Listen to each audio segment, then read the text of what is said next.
This is J. Krishnamurti's third public discussion in Madras, 1973. What do we discuss or talk over together this morning?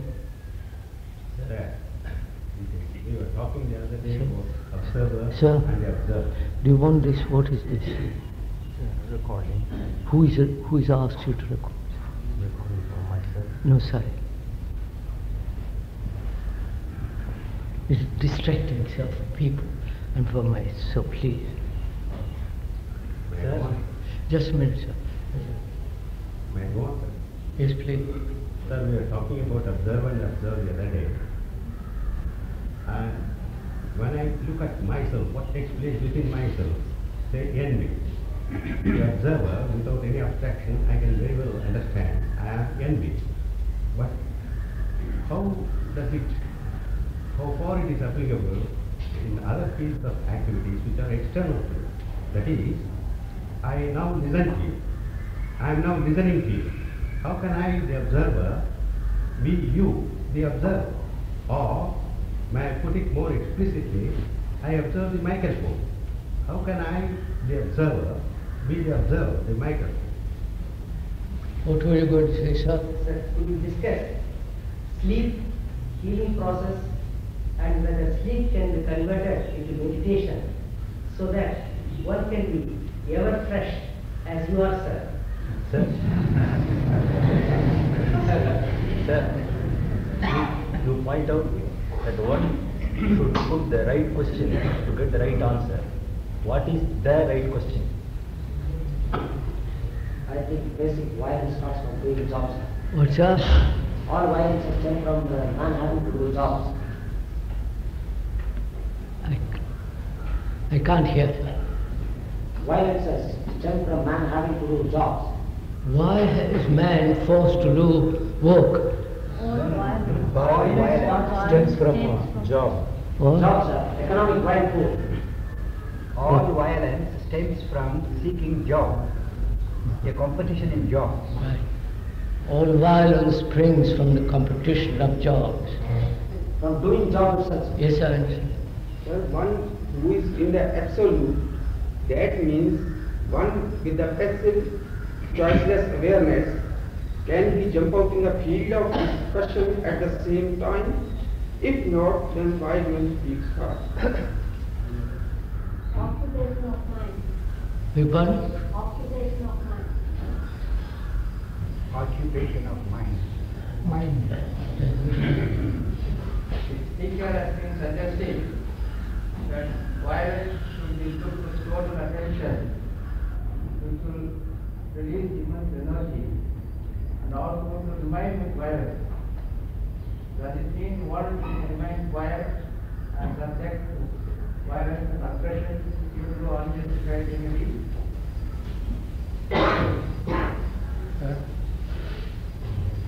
He seems to make use of language and trying to communicate with not I.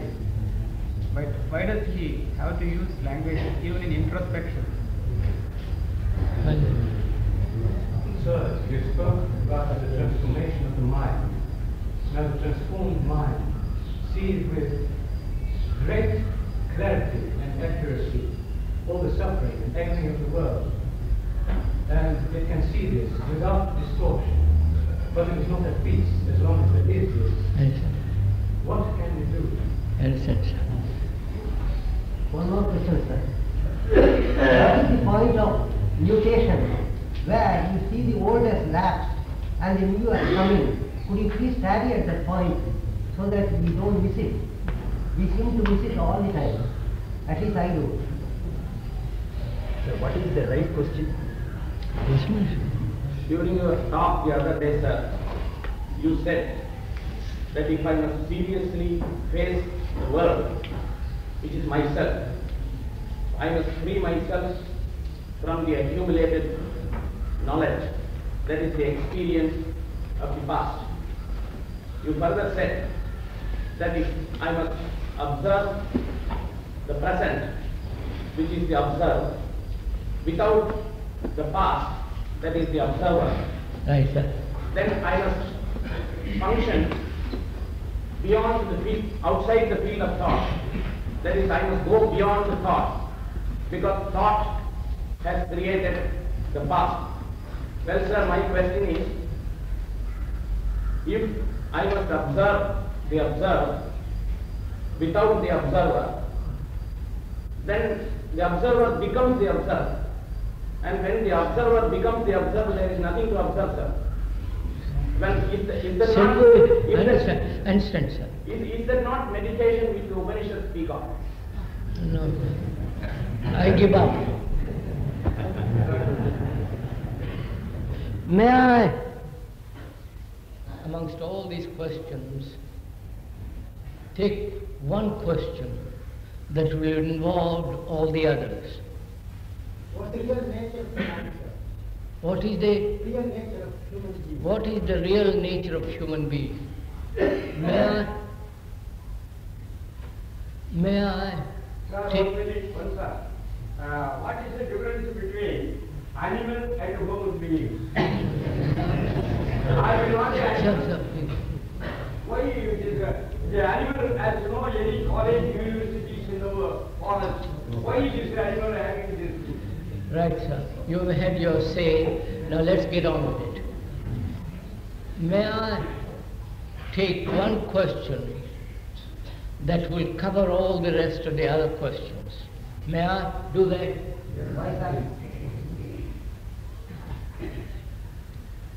You wanted to know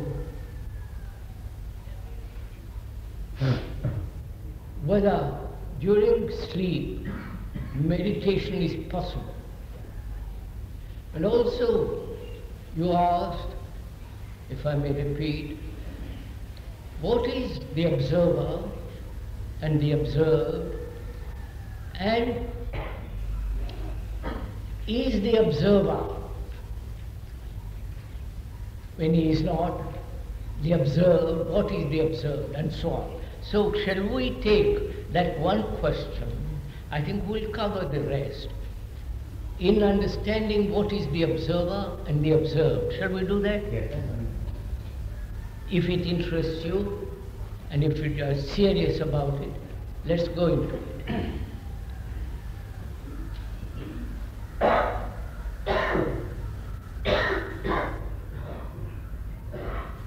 How do you hear a word?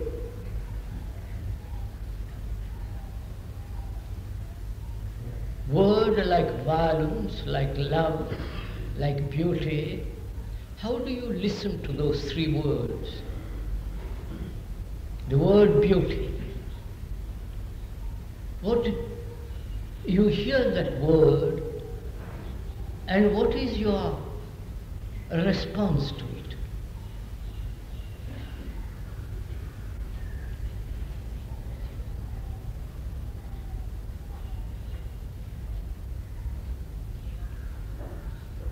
Well, sir. Obviously, it is based on whatever I have already experienced. No, sir, the response. When I say something is beautiful, No, sir. Please listen to my word. What is your response to a word like beauty? Do you respond with your background, with your knowledge, with your experience of what you consider beauty, or do you merely listen to the word?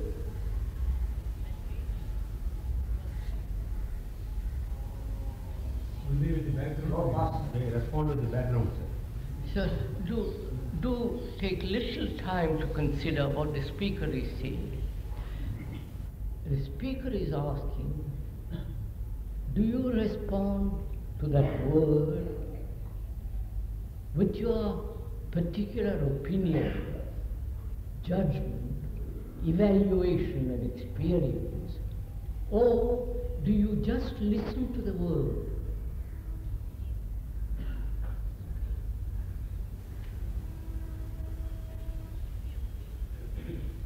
Without all your reactions coming into it. You understand my question, sir? I hear that word beauty and I have no response to that word according to my experience. I want to understand what that word means, not only verbally, intellectually, what it means deeply. You understand? Meaning goes to the past.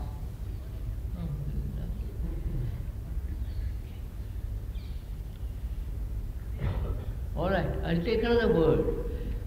Violence. What does it mean to you?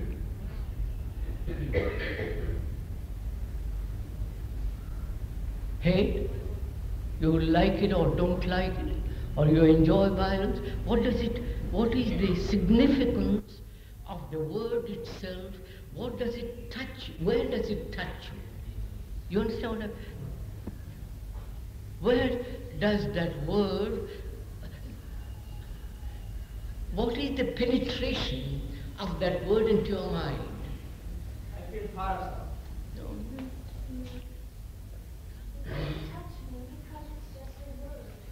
Beg pardon? I don't feel violence, I don't sense violence, it doesn't touch me, it's just a word.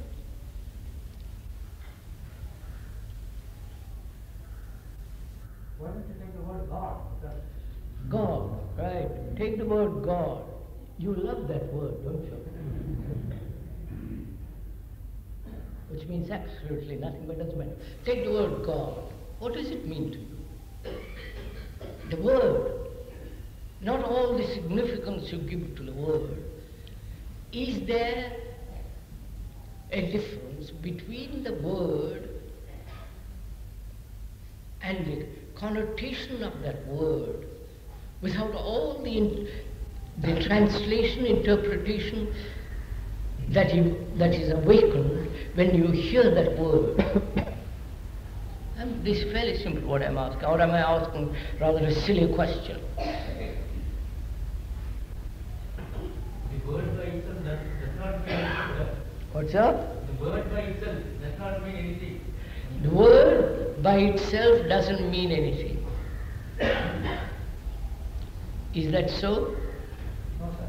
But it still creates layers and connotations. Do please give it a chance. You asked whether you are asking a silly question. You are not asking a silly question, but you are not at the same time asking a simple question. It's not a simple question, sir. Why should it be a simple question, sir?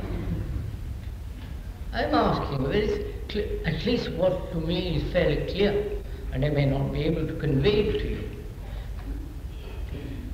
The word God. So may I say what my response to it is, sir? Not yet, sir. The word God, each one will interpret it according to his particular inclination, according to his desires, fears, pleasures, and experience and tradition. Now, can I listen to that word without all the background of that word? And when I hear that word without that background, where does that word enter into my mind? Would somebody help me out of this? Does it enter into your mind in that case? Or does it sound? Association of ideas. Sir, can I raise one point? You're using three words: beauty, violence, and God. Each of those words has a certain contained meaning according to experience. Now, each of those words will evoke corresponding experiences within one.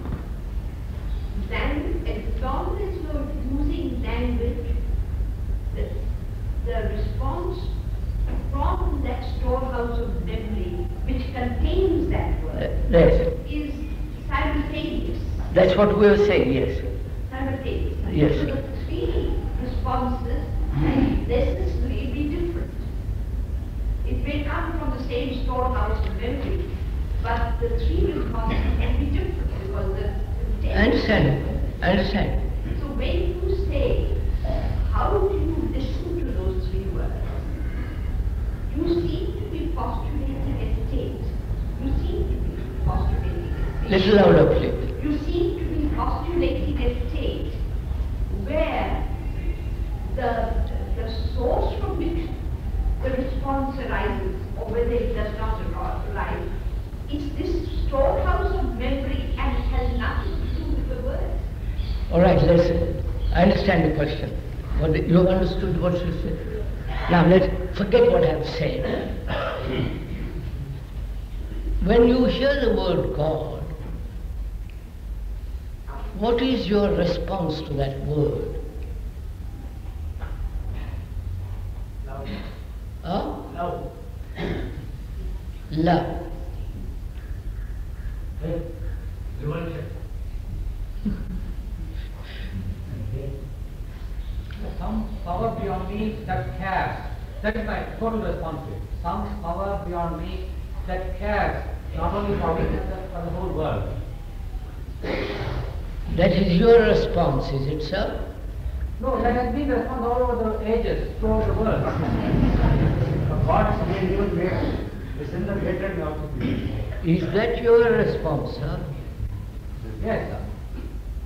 Not a man's general response. I ask, what's your response when you hear the word God? Yes, sir. I have expressed my question. What is your response, sir? My response is that a power beyond me that cares for me and for the whole world.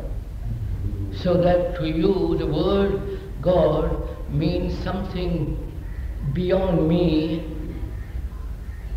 and for the whole world, something great. And that which cares. I mean, in desperation we always say, as you know, who cares? Whenever we see something going wrong, we ask. I'm not interested in all the details of that word, sir. I'm asking, what is your response? I hate him, sir. When you I hate God. When you hear the word God, what's your response? I hate him because I don't understand. I don't know who he is. That gentleman says he understands it. I don't understand. No, I'm not. He understands in terms of pictures. I'm not saying I don't understand.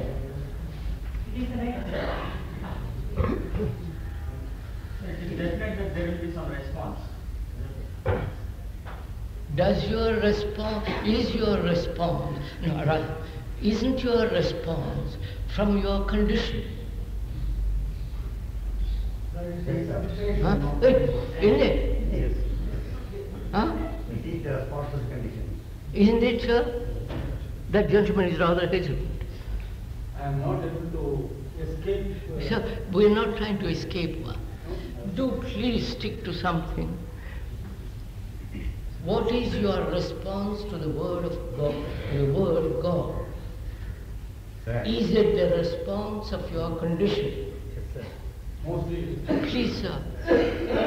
No, same conditioning as it would apply to the word love, sir. I am asking, sir. You're dodging the question as you do. I am asking you, what is your response to the word God? Is it from your background, from your conditioning? Obviously, sir. Why do we hesitate about it? If you're born in Russia and educated in Russia, according to communist tenets and ideology, you said, don't ask such a silly question, there is no such thing. But this conditioning is not partial, but it is total.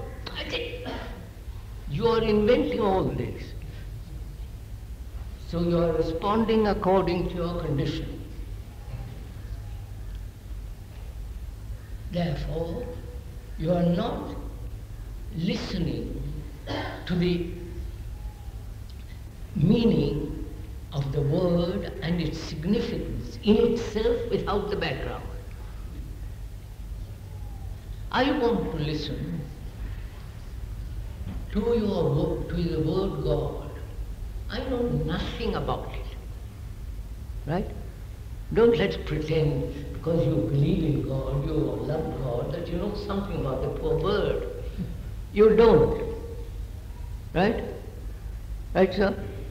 So, when I listen to that word, God, I say, what does it mean? I don't know. That's the that would be my response. So my mind is open to find out. But when I respond to it according to my background, I have shut it off. I have blocked. So you have stopped inquiring. That's all my point.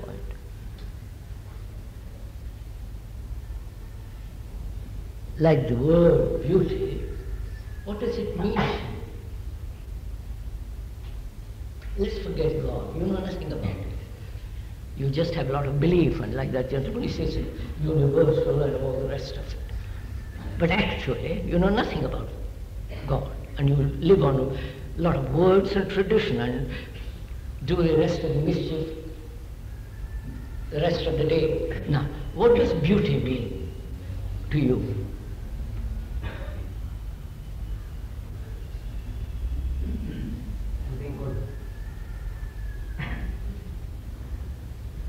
See how you are stuck? God you will discuss.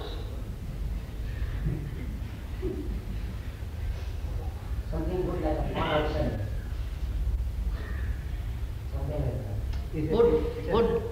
Sometimes it's a sudden experience. It is. What does beauty mean to you? It is. Yes, I understand. What does beauty mean to you? I see a kind of, sometimes when it comes up, a rhythm or What's up? a rhythm that comes out. Eh? A rhythm. A rhythm. Sometimes I find it suddenly sort of thing. No, sir, please, sir, I am asking you now, what does that word mean to you?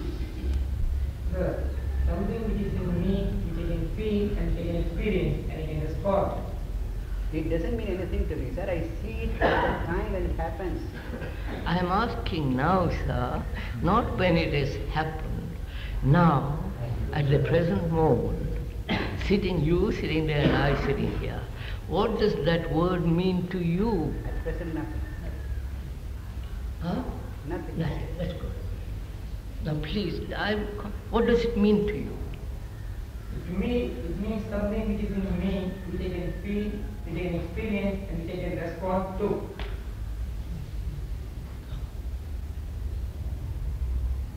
It's a pleasing sensation. What, sir? It's a pleasing sensation. So is it not like the word God means, according to my background, according to my education? So you are saying again, sir, beauty to us is the response of our education, background, experience. Is that it? Yes. All right.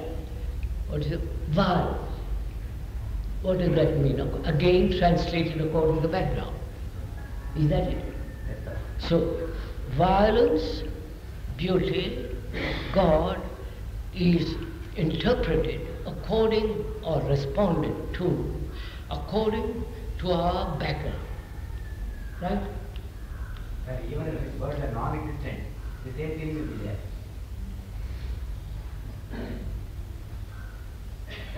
Now, if I want to find out what beauty is,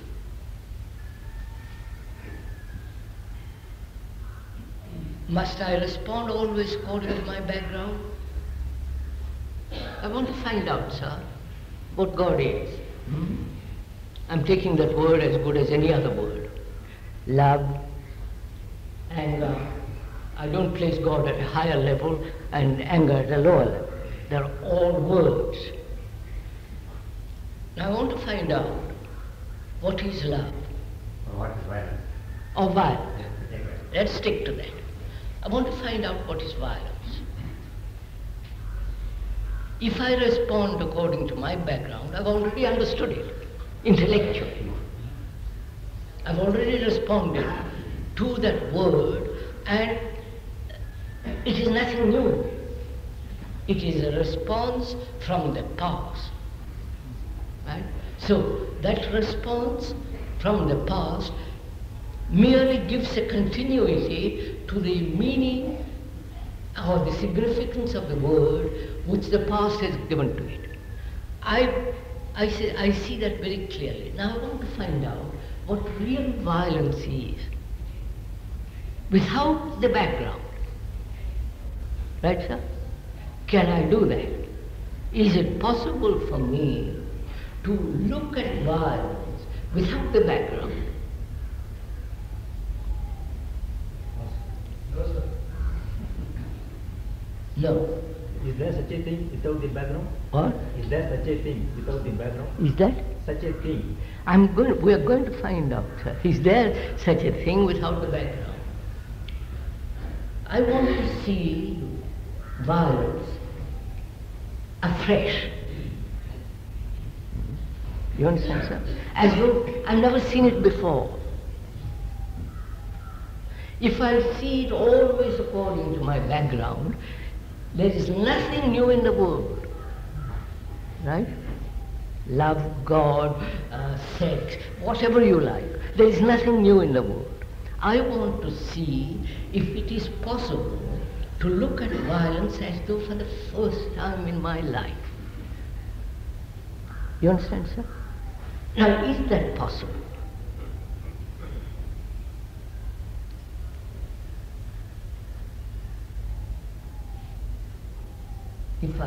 If I have explained my question properly, and I hope I have, then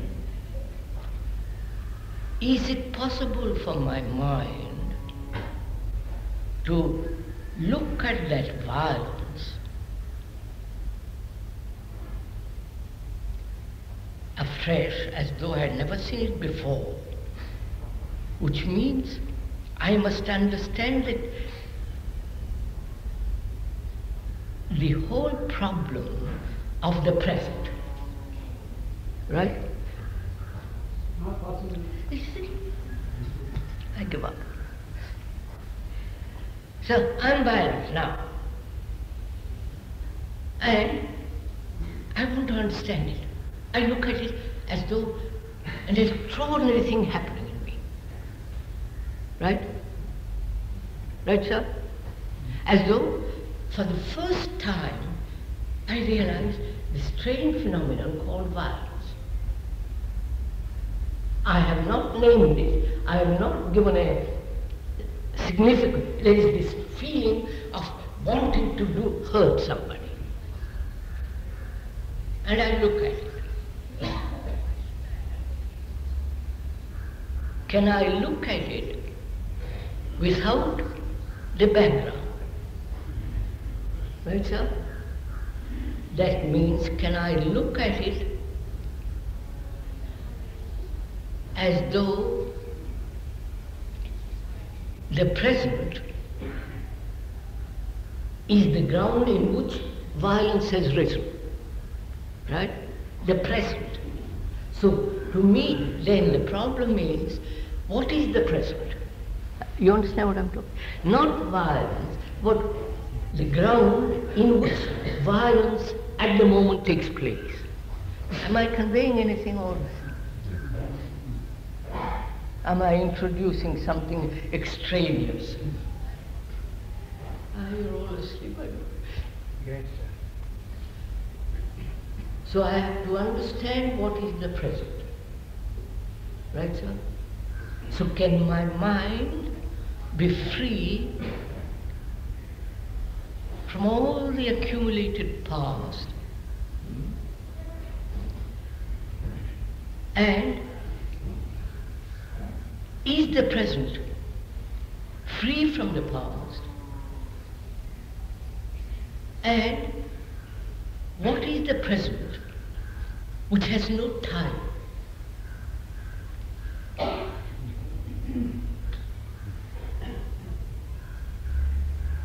Have you understood? Am I conveying something? No. I'll begin, sir. Marvelous, I found something. What is time? Apart from the what's today, tomorrow, and yesterday, what is time? It's an interval between two experiences. What, sir? Interval between two experiences. Interval between two experiences.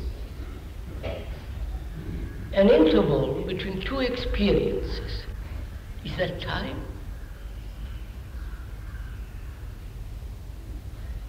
That is chronological time, sir.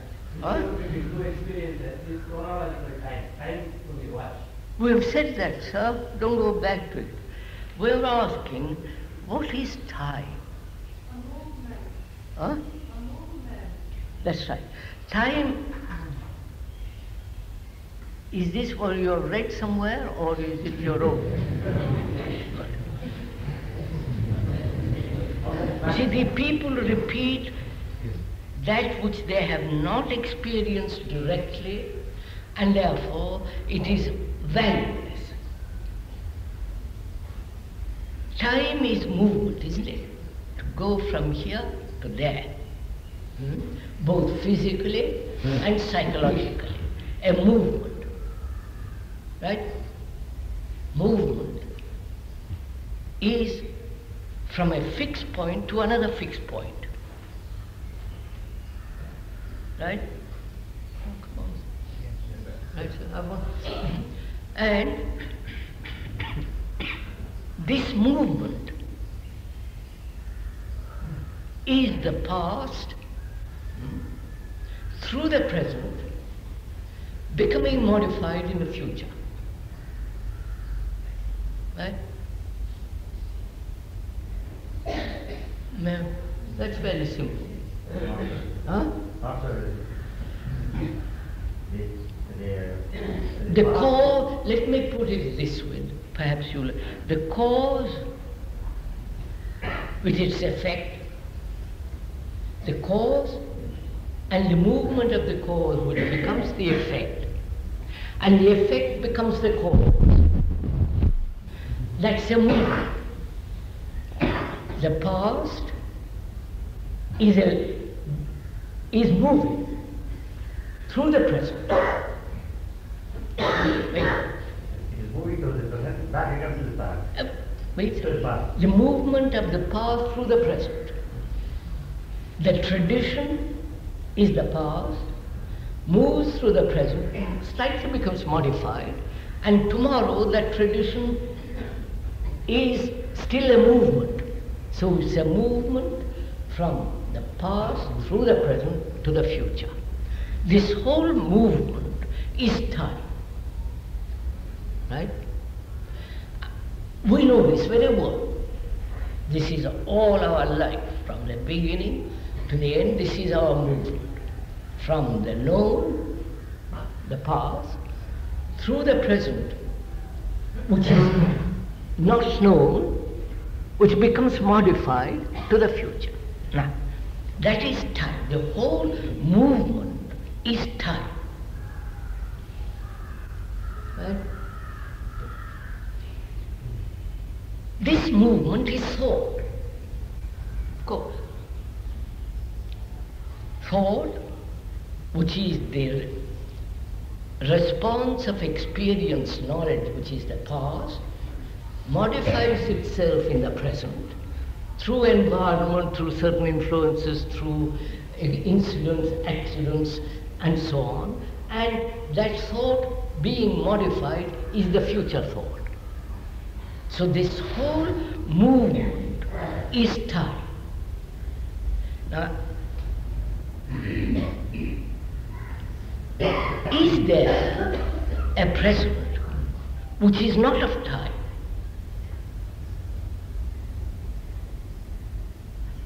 Otherwise, my brain is always moving from known to the known to the known. Right? Therefore, the brain can never be fresh, young, look at something totally new. Right? So I'm asking whether the mind, the brain, can be free of the past and the future, which is time, and only look at the present without time. So don't please agree to this or disagree. You know nothing about it. You see, my problem is this, sir. It is your problem, not mine.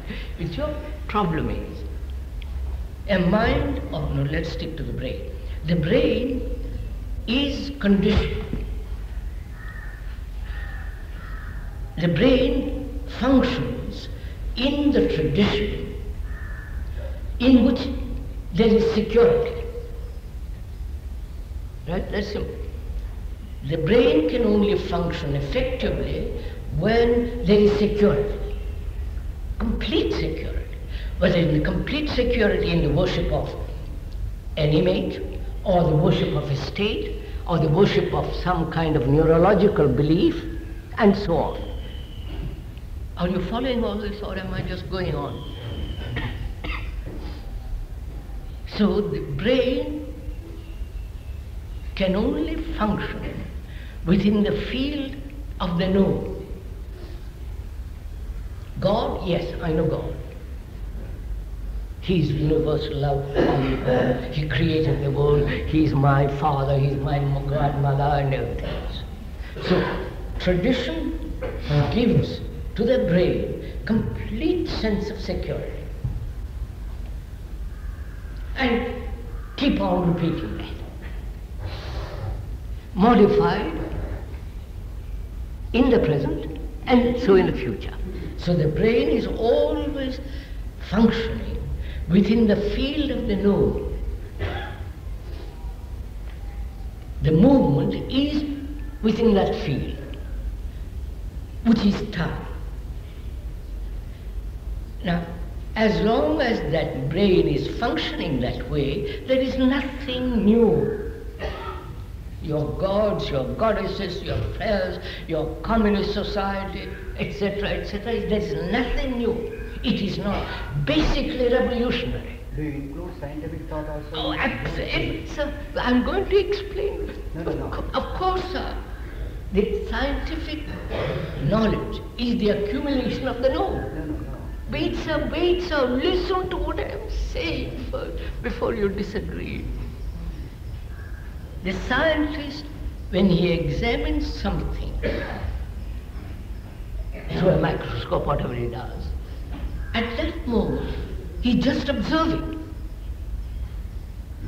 Then he translates what he observes into the known. Of course. No. How do you say about the new discoveries like Einstein's? No, I must explain myself. I am not interrupting. So, sir? Not the routine inventions or ideas I am talking about. That means, sir, there must be freedom from the known for something new to take place, obviously. The fourth dimension itself. I don't know anything about fourth dimension. I refuse to enter into... You might refuse, sir, but the fact is... I am explaining, sir, which is, there must be an interval between, there must be a long gap between the known and the known. Correct. That is correct. In that gap, in that interval, in that lag of time, something takes place, which is Einstein, any theory, whatever you like. So, I'm asking, can the mind, brain, see the present without time?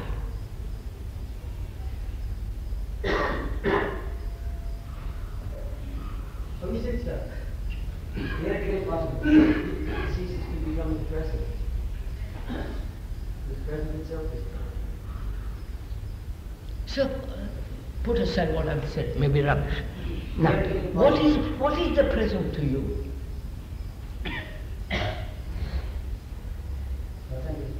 What is the present to you now?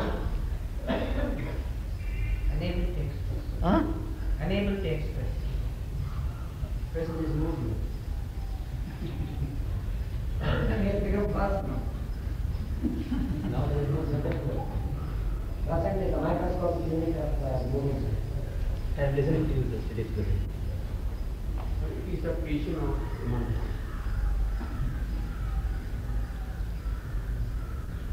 So what is the present to you? You're sitting there. You're sitting there, and I'm asking you a question. A very serious question. It's not a flippant or a useless question, because on your response, what the present is, the whole movement of time is involved. So, what is the present to you? Attention. Attention? Are you attentive? Or just the word attention? Stillness. Huh? Stillness. Stillness. Perhaps an expectation of what is going to happen. Perhaps expectation of what is going to happen. Yeah. The control of movement. Control of movement. Nothing but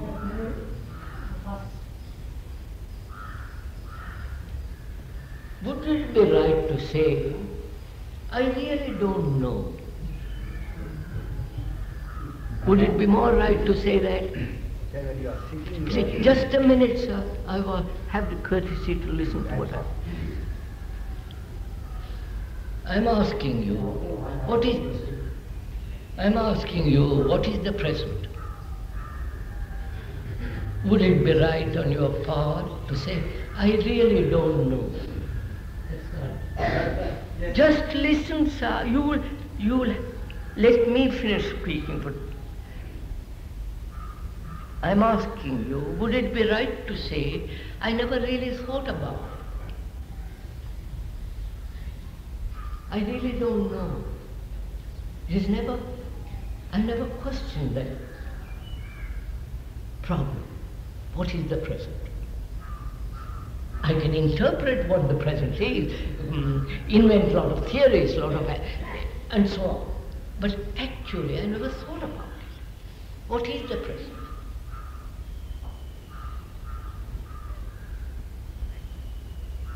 Now, so now you please think about it.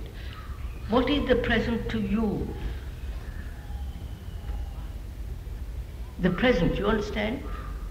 Neither the past nor the future. The present. The active verb of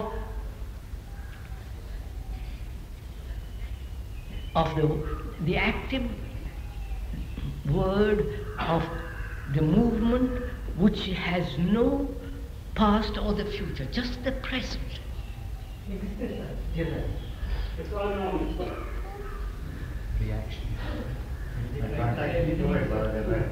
Listening.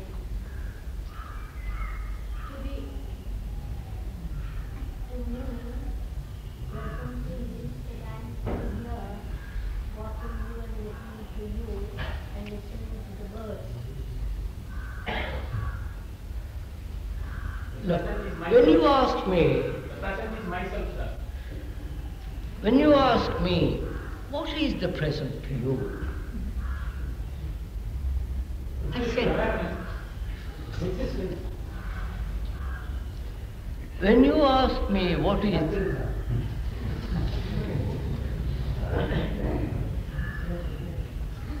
when you ask me what is the present to you, my response would be, I really don't know. Right? That's my response. I really don't know. I know the past.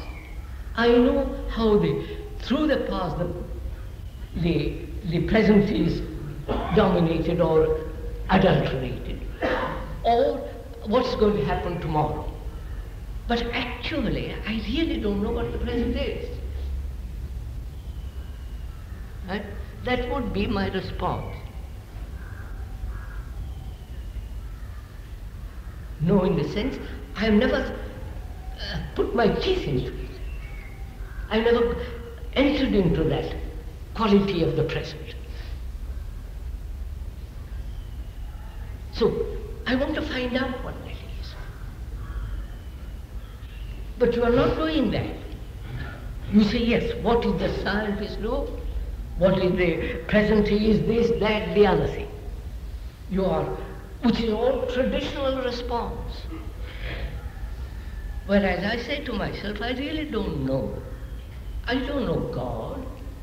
It's silly to think you know God. Your petty little minds. So I don't know what God is. I mean, what the present is. So I'm going to find out. Right? Right, sir? Now, how do I find out? Is my brain capable of finding it? Because my brain is only used to function within the field of the known. And when a new question of that kind is put to it, it resorts to the old, responds from the old.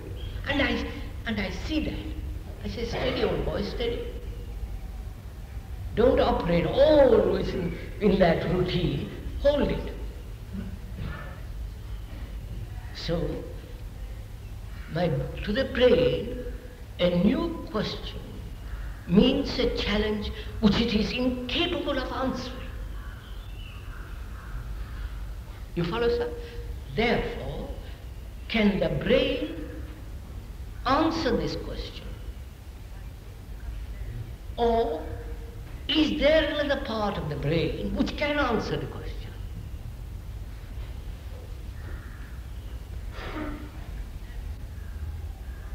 Won't somebody help me out in this? No, you can't. All that you will do is respond from your own basket. Look, sir, have you ever looked at yourself? Have you looked at yourself thinking? Have you looked at yourself saying, yes, I know, or I don't know? All those are responses from your condition. The brain is conditioned, certain parts of the brain. I'm not a brain specialist. I watched the operation of the brain in myself. And it is presented with a new question. What is the present? Is there such thing as the present? Or is it a movement of the past always operating through the present to the future, right? So can that movement come to an end? You follow? Can that movement stop involuntarily, not voluntarily? I don't know if you follow. If it is stopped voluntarily, then there is an effort made in order to find the new. But the discovery of the new is still the old, because the brain is still in operation. I don't know if you follow all this. Right, sir? So, to find out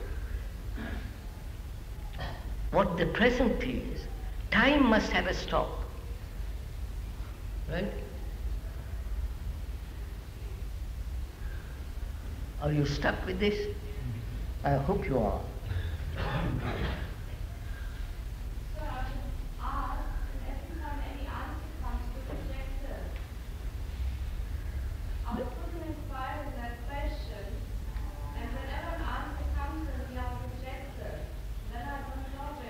Yes, but now I'm asking you, madam,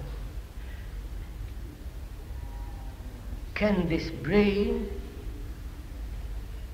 which is always in movement, responding according to the background, according to this conditioning, can that brain, that movement of the known, stop involuntarily, not forced. Otherwise I can't find what is the present. I'll invent what is the present. I will describe in words which I think is the present. But actually that is not the present. So to find out what the present is, can this movement of the known to the known, the direction, all that come to an end, to see what the present is.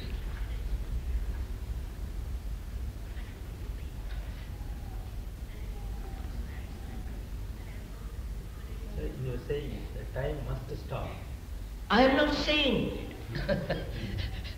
So, if I want to, if the mind wants to see something new, nothing which existed before, the brain, the movement of the known must come to an end, obviously. And it becomes death. Huh? And it becomes death. Then it becomes death, he says. Death? He says, then it becomes death. Death. D-E-A-T-H. I give up.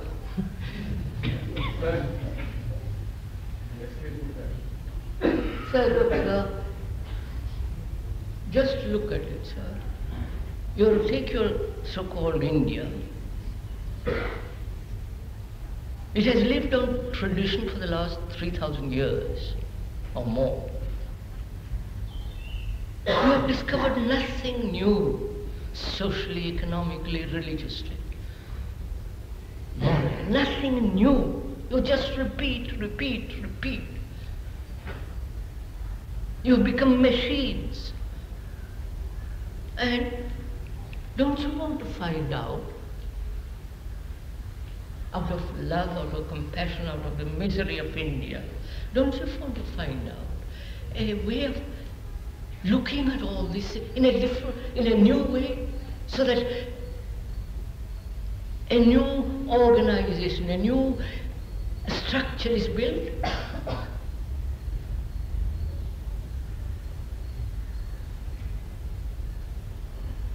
Nobody answers. Just it. So, sir, I'm very interested to see what the present is. I really don't know. So, the first response is, I don't know. Right? That requires humility. But you all know. What you know is the old.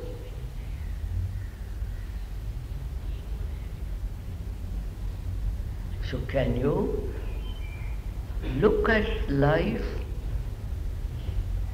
in the present? Neither tomorrow nor yesterday. No, sir. Now you see, you're waiting for me to tell you what the present is. And then that will become the idea, the formula, the new tradition, and you will repeat it. And you think you've jolly well understood it.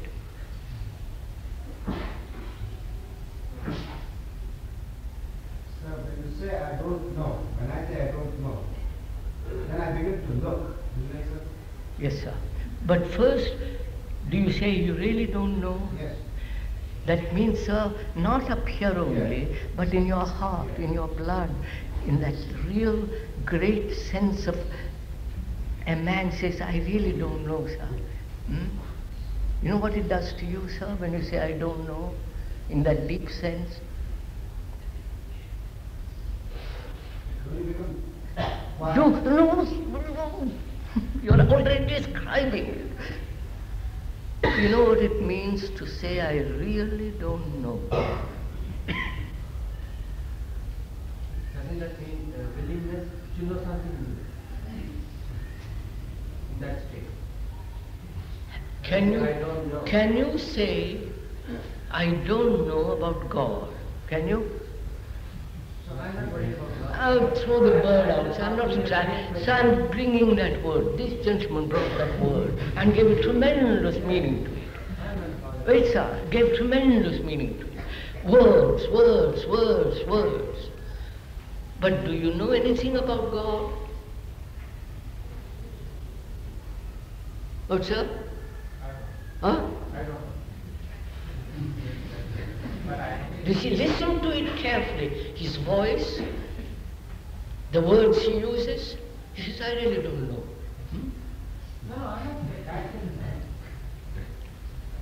Do you really say, I don't know? Do you really say you don't know your wife?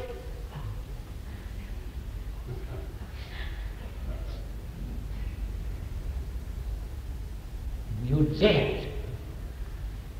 That is sure, sir, to say I don't know. I'm telling you, sir, don't. Do you know your wife? Or your husband? Do you? Come on, sir. Articulate. You're pretty good at articulating. Do you know your wife? I'm asking this gentleman, sir. I keep trying. You see, you listen to the words. I keep trying. He's covering up his. No. I really know her, but I'm trying not to know her. But sir, don't be serious. It's not a game you're playing with me.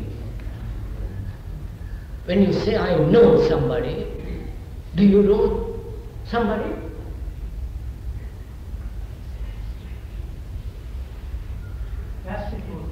So, sir,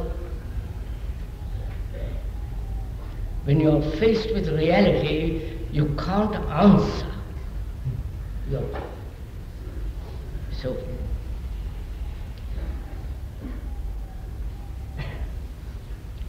to say I don't know what the present is, what takes place in the mind that says I really don't know.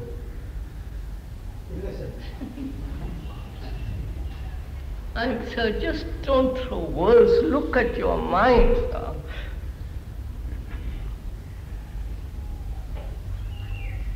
When you really say, I don't know my wife, my daughter, my husband, I really don't know what God is.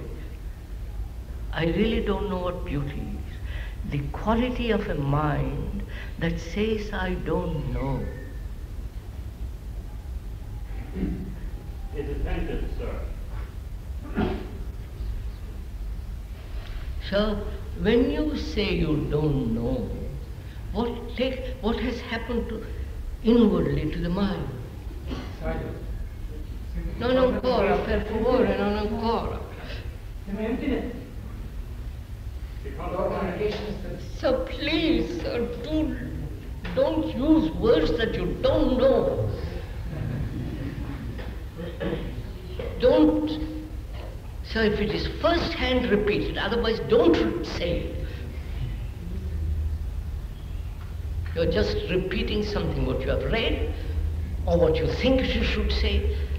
I'm asking you, what is the state of the mind that says, I really don't know? It's an imitation. You can't even listen for 2 seconds.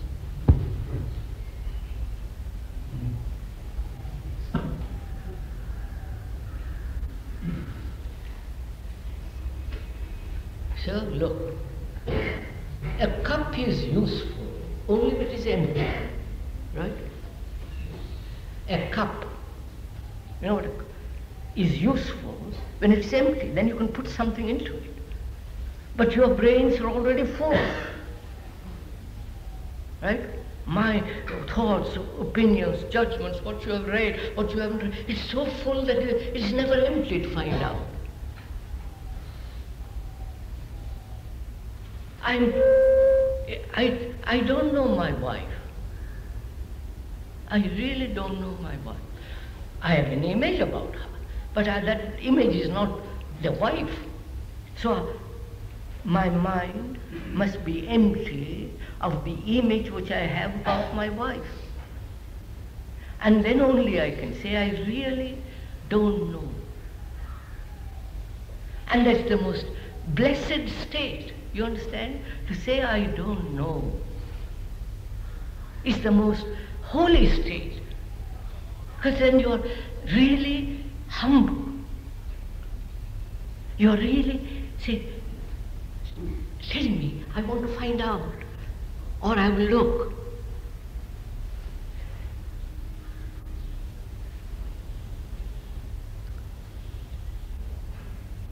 So can your mind say, can you really say from your heart that you don't know what the present is?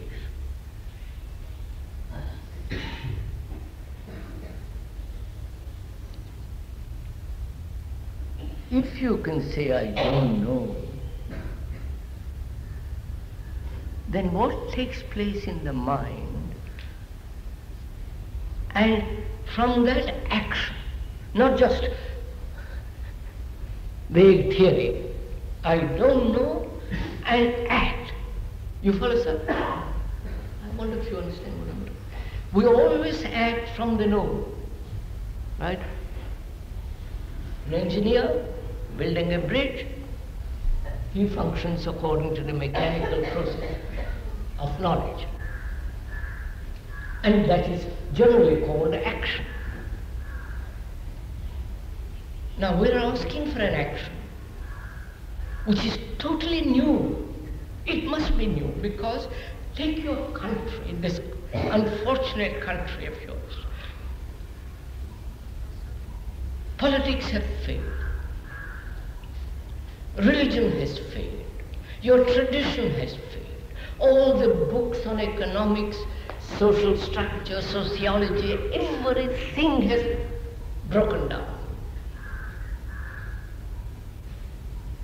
Immense corruption, everything is going on. And you have to create a new society. A new action must take place. Not the old repetition of the politicians and the religious people, the right and the left and the center and extreme right and extreme left and all that. But a totally new action, so that human beings can live differently. And to do that, you must find out whether the mind can ever be free from tradition, from yesterday's tradition or 10,000 years tradition, so that it can see something new and act according to that.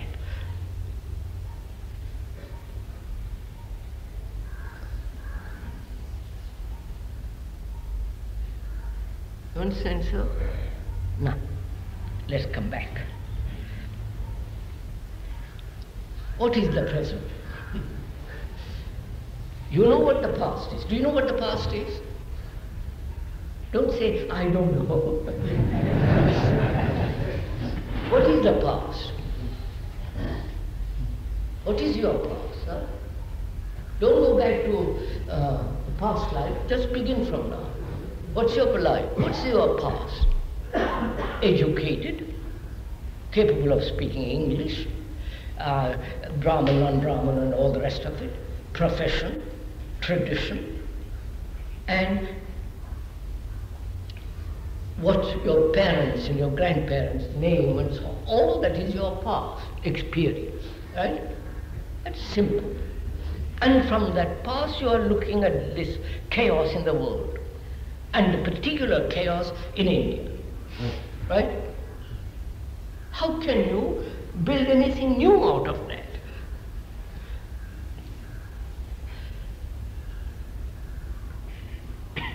See, the communists started a revolution in 1918 according to Lenin, Trotsky, Marx. They had the plan, you follow, all systematized and worked it out. There's nothing new in that.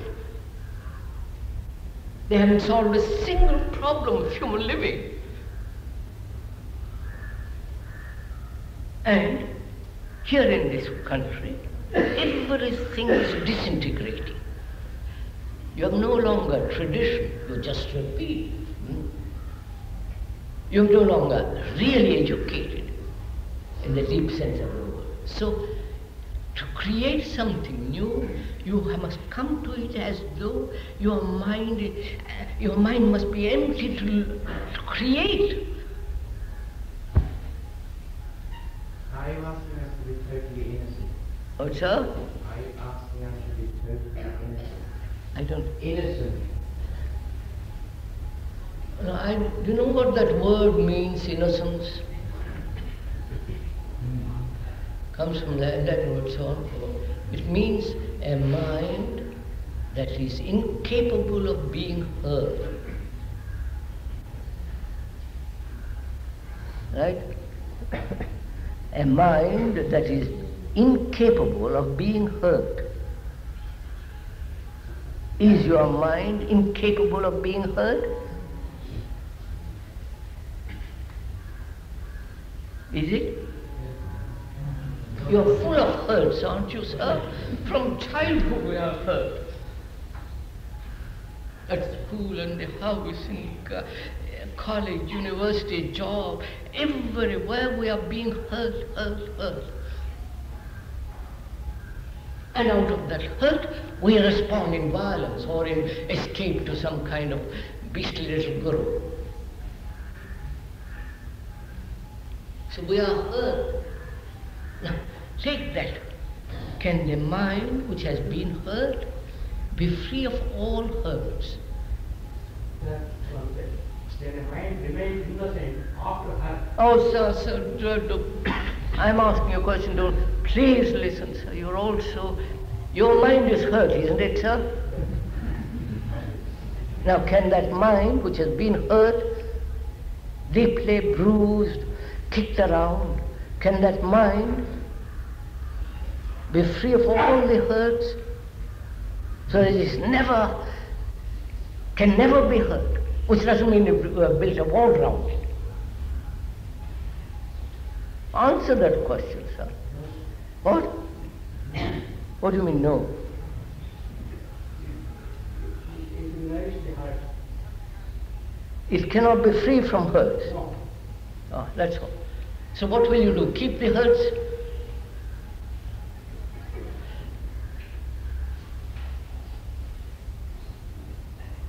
So what will you do, sirs? You have been hurt from childhood, through schools, college. If you can get a job, hurt in the office, in the factory, insulted, brutalized, you're hurt. Can the mind be free of all those hurts? Otherwise, how can you love, for God's sake?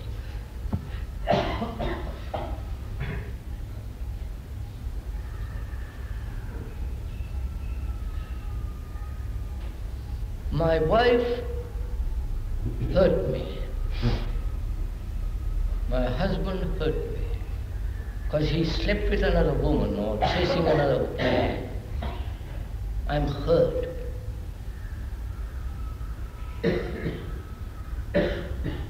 I get angry, I get violent, I'm jealous, I'm furious, I'm bitter,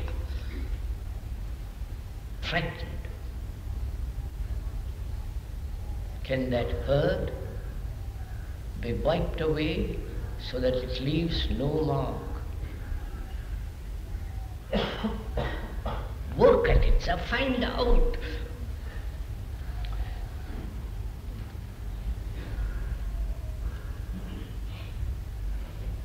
When you say, can the mind be so it cannot be hurt?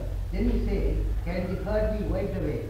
Therefore, you are just stressing the non-destruction of a hurt. No, sir, I'm not. God. Sir, You have been hurt, haven't you? Yes.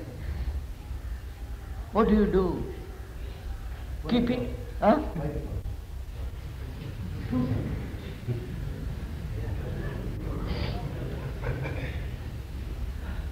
So your mind is innocent, is it, sir? I don't know. You may be right. I don't know.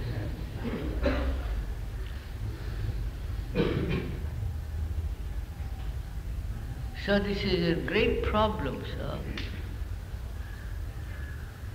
We are human beings who are terribly hurt, deeply wounded. Unless those wounds and hurts have been wiped away, we can never be sane.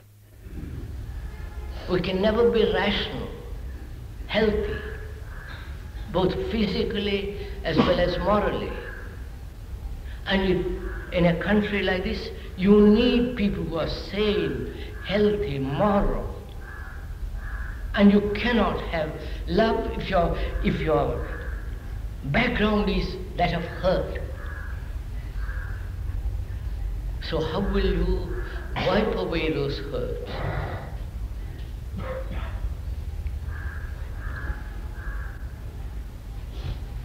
Well, sir, tell me. You are so eager to talk about God. How do you wipe away your hurts, if you have any?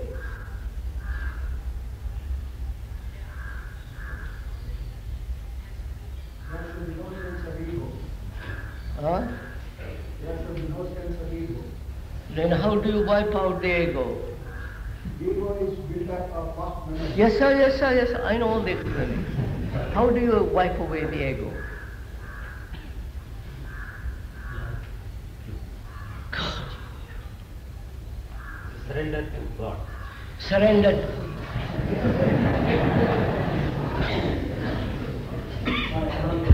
Surrender to God. Which God? The Christian God? The Muslim God? No, sir. I understand God as consciousness. That is your consciousness? No. Then where is that consciousness? Consciousness removed from the conditions. Consciousness and condition.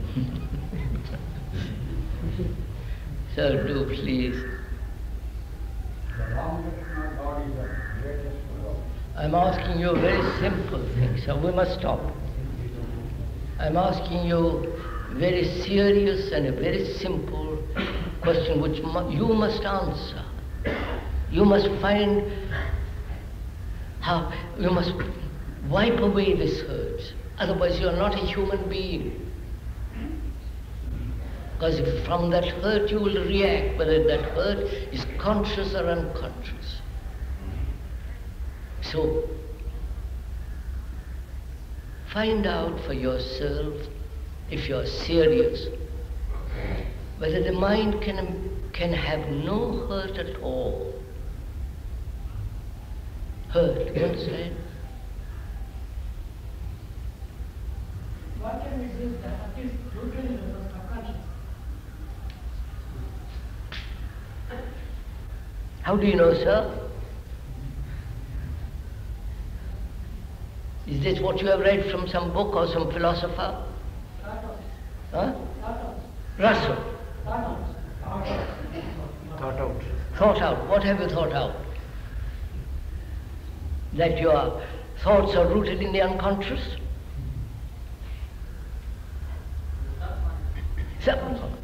Subconscious, little lower down. All right. Sir, do please face this problem. Look at it.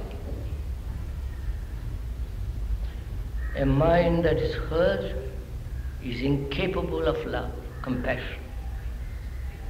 A mind that has been hurt by a wife, husband, society, by your boss, by the foreman, by somebody in the street. Such a mind is incapable of seeing anything clearly.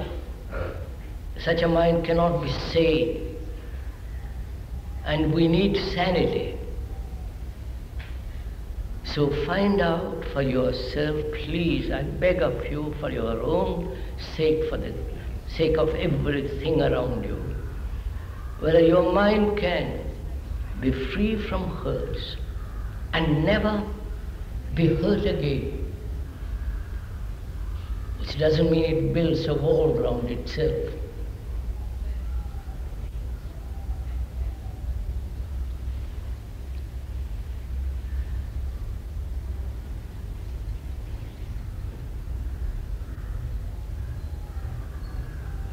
How can my mind, which has been hurt, be free of the hurts? Shall I show it to you, sirs? Huh? You're so eager for me to tell you what you should do. And then you think you have done it. But if you yourself applied your attention, if you yourself applied attention to find out what to do, you will have the answer very simply. If the mind is constantly occupied by the present, there will be no past. If the mind is constantly occupied with the present, there will be no thought. There will be no. It says no past. Past. They're just words. If I were only rich, if I were only the Prime Minister, if I were only God, if I were only the Queen of England, but I'm not, I'm a man. So you're always saying if. You never face the fact. You're hurt and try to find what to do with the hurts.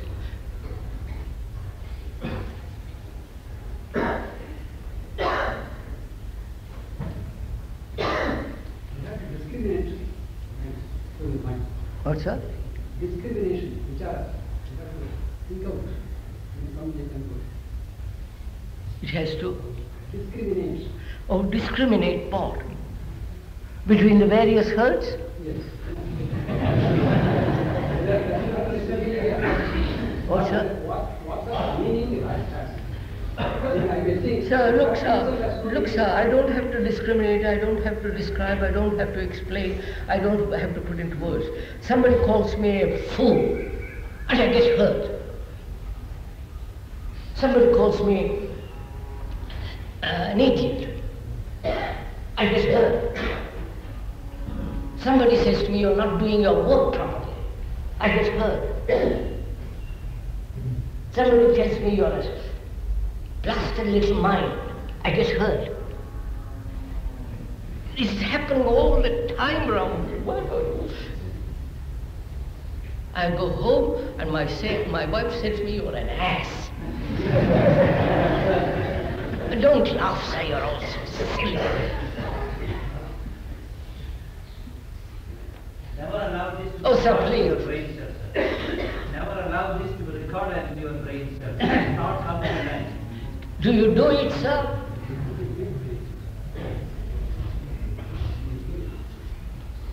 Just say never allow. How do you never allow?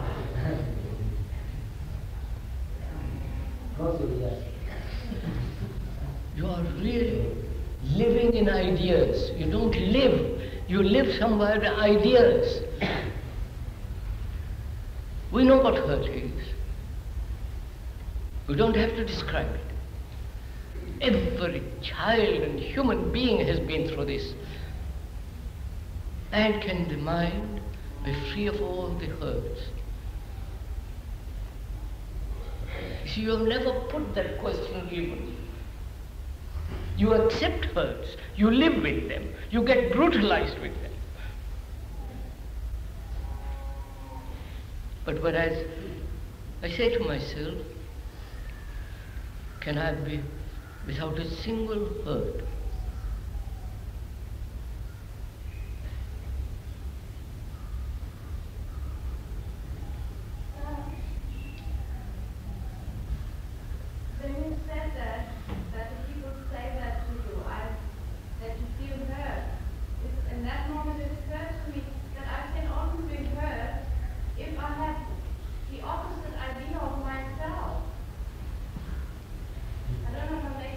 I understand very clearly, madam.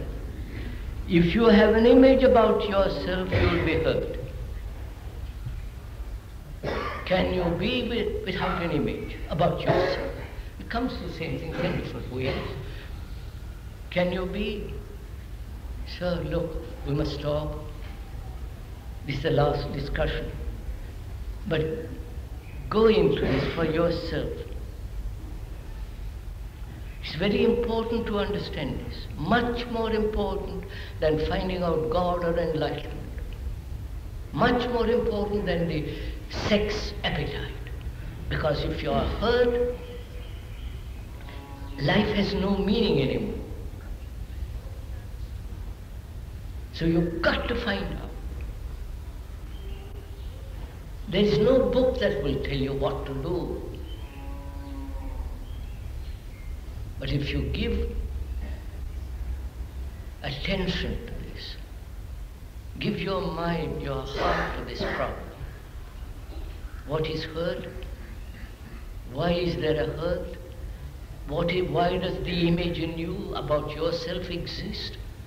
Does the image exist because as a self-protection? And so on.